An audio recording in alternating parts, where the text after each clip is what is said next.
meat of the episode, we're talking about our very favorite podcast. Last week we talked about a couple of our high list podcasts. These are our two absolute favorite podcasts, and we have a lot to say about these. So we want to give the bulk of the show to these podcasts because they deserve it. They are awesome podcasts, and I definitely think that we're gonna keep out of spoilers like we did last week, but I definitely think these are definitely worth talking about. So, Mikey, you have the first podcast. What is your favorite podcast? I'd have to say The Message. There was just something about it. So when I first asked you for a list of different podcasts to watch, this was one of the ones that was on top of the list. It sounded interesting. I thought I would check it out. Listening to the first episode left me with a lot of questions.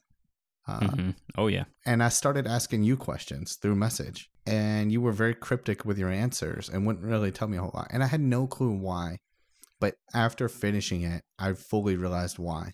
Because I feel like you were in the same boat I was in. When you're listening to it, it sounds like real life.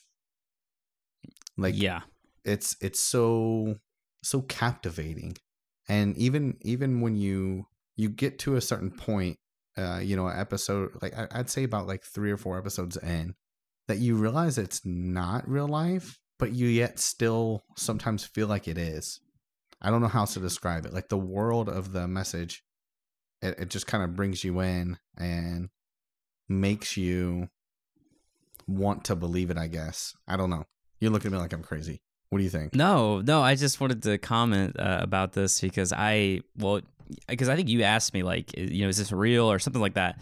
And like when I first listened to this, I don't even know how I came across it. And I started listening to one of them. I was like, oh, this is interesting. And basically the premise is they found a message from space many years ago. And this is actually a fictional podcast. This is not a real thing.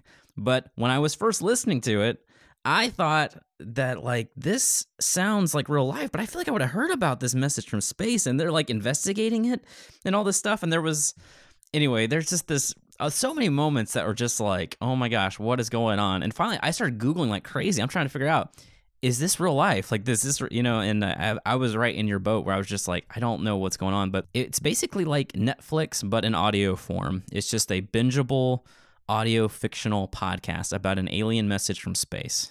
Now let me be clear here, because it may sound like we just spoiled the whole podcast. There's a lot to the story that unfolds that'll blow you away, that we have not included. That was the first episode. Yeah. That was like, we didn't spoil nothing. Yeah, trust me. Wait till you get to the end of it. I don't know. It blew me away the way they ended it. I thought it was, trying to think of how to express it without giving it away. It was a satisfying ending. That's what I'll say. It was very satisfying, in my opinion. Yeah, and the way it's told is a documentary style, which is one reason why we thought it was so real, because it was basically from the perspective of one person, and they're basically talking about their experiences with this message. And the other weird thing about it is it's like it's so hard to even explain, because the way it's done, and again, this is no spoilers, I don't think, is you're listening to a podcast from this fictional world, but it's a podcast about the fictional world. It's weird. It's like you're listening to a real podcast in this fictional world, and everything you hear is from this fictional podcast inside that world. And that's one reason why we thought it was so real. And we're hearing it all from the perspective of this one person who's experiencing these crazy things coming from this message. It gets serious really fast, and you're just like, I'll be honest, it's kind of funny. I sent, my mother-in-law is really into audiobooks, and I sent her this one and another one that we're going to talk about in a second. And I was like, you need to listen to this. If you like audiobooks, you're going to love this, because this is like an audiobook on steroids, because it's like you have the sound effects, you have different actors. I mean, it really is like a high-quality Netflix-style audio drama, and it's so good.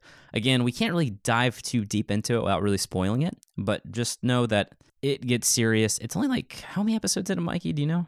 I want to say like 7 or something like that. It's not very much. 6 or 7. Yeah, it's not that much. So it's definitely worth a binge for sure. And I mean, honestly, once you start listening to it, you're not going to be able to stop, I don't think. At least I wasn't. And the only thing I will say is, for this one especially, I wouldn't listen to it while you work, because it's really hard to listen to while you work because it sucks you in. But what's cool is these people who made The Message, which is your favorite podcast, also made Life After, which is also like this as an audio drama.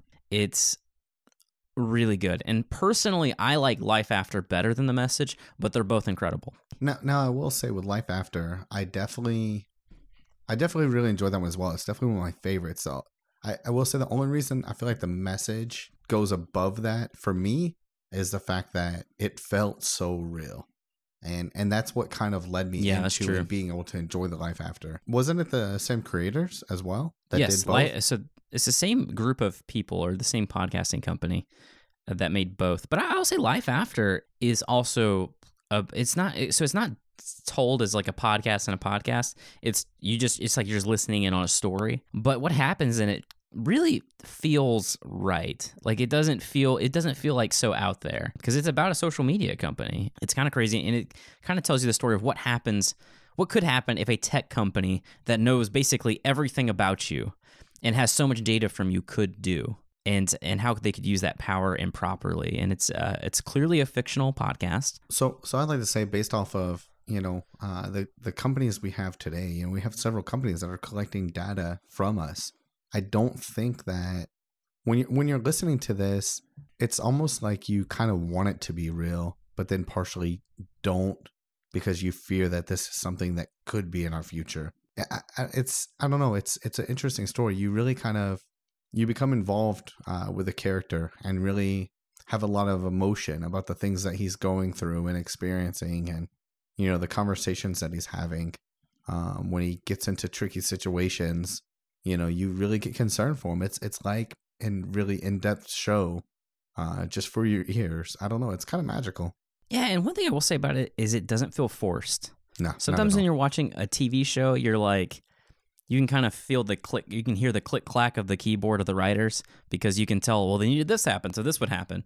The writing and like the path and like the trajectory of the show, it just feels right. But not to say it takes it into crazy directions, but it feels earned. It feels like, okay, that crazy thing just happened, but if I was in that guy's shoes experiencing the exact same things he's experiencing, I would be very tempted to do exactly what he's doing. And he's basically forced to be doing crazy things because he's somebody who's got nothing left to lose. And this tech company basically is manipulating him for their benefit.